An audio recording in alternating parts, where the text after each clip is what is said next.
Masaya po. Yes po. Masaya. Ano po masasabi niyo sa ating Pangulong Bongbong Marcos? Kami po ay lubos-lubos ang pasasalamat po sa ating Pangulo dahil po magkakaroon na kami ng sariling titulo ng lupa na masasabing amin na po talaga. Yes. Ma'am, bali ilang years nyo inintay ito, ma'am? Yung mapasain nyo na yung titulo ng lupa? Tagal na po, parang mag-30 years na rin. 30 years. Matagal-tagal na rin, no? So magkano po dapat namin yung pinaka-total ng inyong ano po? Parang malaki-laki pa po. Malaki. So malaking tulong talaga itong ginawa ni Pangulong Bongbong Opo, Marcos. sa halip na yung ibabayad namin ay di ano na lang po sa amin. Magagamit nyo po sa ibang ano, no?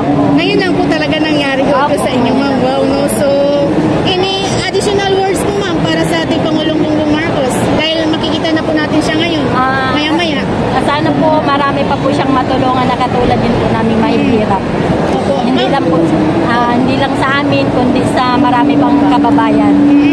Ma'am, follow-up question. Kung aware po kayo sa nangyayari ngayon sa ating pamahalaan, alam niyo po yung nangyari, yung pagbabanta.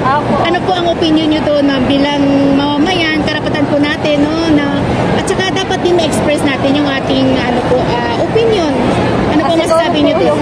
Sa akin lang po siguro, sana magkaayos po silang dalawa dahil parehas po silang namumuno ng ating bansa, tayo tagasunod nila. Sana po ay magkasundo silang dalawa dahil para po sa kabutihan ng ating bansa. Ayun, napakaganda. Napakabuti ni ma'am. Ayan, so Maraming mensahe po natin sa ating First Lady, Liza Araneta Marcos po. Hi, kay Ma'am Araneta. Sana po ay patuloy pa pong marami silang matutulungan ni Pangulo. Katulad namin yung mahihirap at sana ay palagi pong ingatan din po ang kalusugan. So ma'am, alam niyo din po ba na meron po tayong Action Center, Presidential Action Center sa Malacanang. Na wherein, pwede po kayong lumapit doon. Patulad niyan po, meron po kayong mga operation or mga sakit sa na-admit po kayo. Alam niyo po. So nakalapit na po kayo doon. Hindi pa po, ma'am. Sa kanayan ay katatapos ko lang din ng operahan din. So hindi po kayo nakalapit doon, ma'am, no? bukas yun, ma'am. Bukas po yun, ma'am. Para makaano po open kayo. po yun. At testified na po niya namin kasi kumbaga isa na rin po kami sa nakapag-benefit ng tulong ng First Lady na nakatulong sa mga operasyon po. Malaking tulong sa laki ng bayaran sa hospital. So try niyo po, ma'am. Pag in case lang sa mga mahal niyo sa buhay, hindi maiwasan. Opo, Presidential Action Center po yun. Ma'am, pakita niyo po ang titulo po ng lupa ninyo. Ayan, wow. Katibayan po yan, guys. Ano na, di ba? Oo, nakahati-hati na, no? Oo, para sigurado na. Para alam talaga ni ma'am kung alin yung ano nila, no? Tama yan, tama Ito yan. po ay, balitan ko po itong aking kawa. Ako po sa malaking tulong talaga. Maganda yan, hati-hati mo na. Ilang hektarya po sa inyo, ma'am? Kasi na, Palahati, malaki na po yan, ma'am.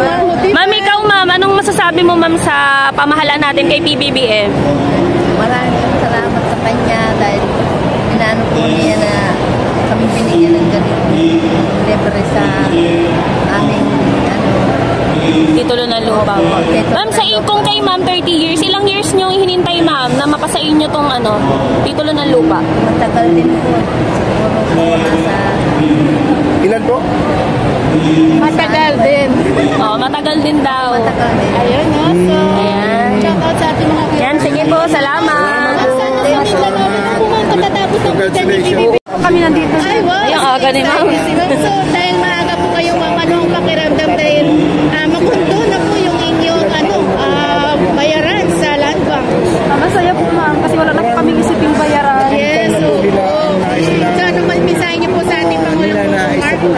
Nagpapasalamat po kami kay BBM na wala na po kaming babayaran sa bangko at yung pamuisan na lang po ang aming iisipin. Yearly na lang. So, hindi na ganun kalaki. Yes, hindi na po ganun kalaki.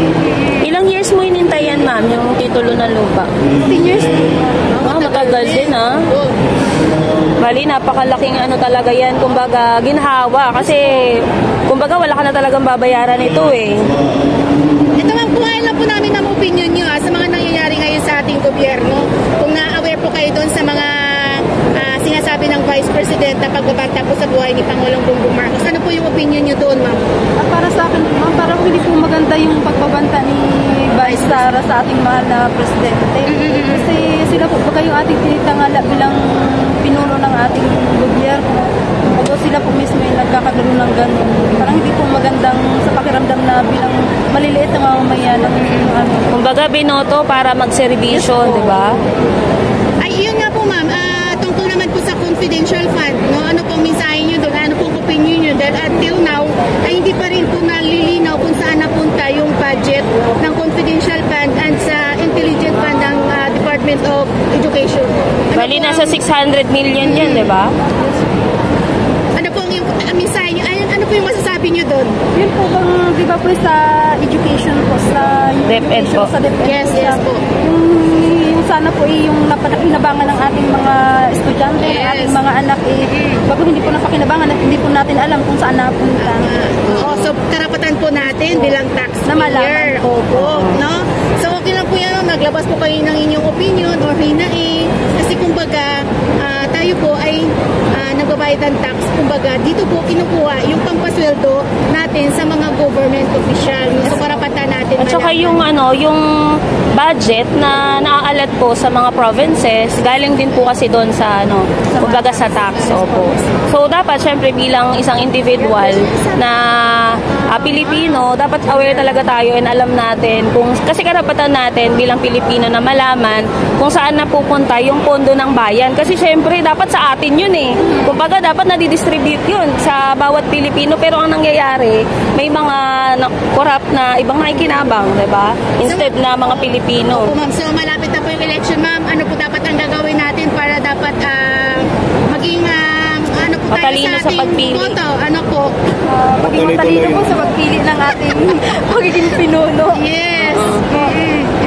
Pero ma'am, ay last word po ma'am sa ating Pangulong Bongbong Marcos kasi makikita nyo na po siya ngayon. Maraming salamat po, Ben. Sana marami pa po kayong matulungan na kagaya naming mahihirap. Ayan. So maraming... So naman, ang follow-up pala, ilan po ba ma'am yung anak niyo po na nag-aaral? Ayun po, isa lang po ang aking anak. Oh, matipid si ma'am. So, Yung kaya-kaya lang po, ma'am. yung kaya na. Oo. Ano po.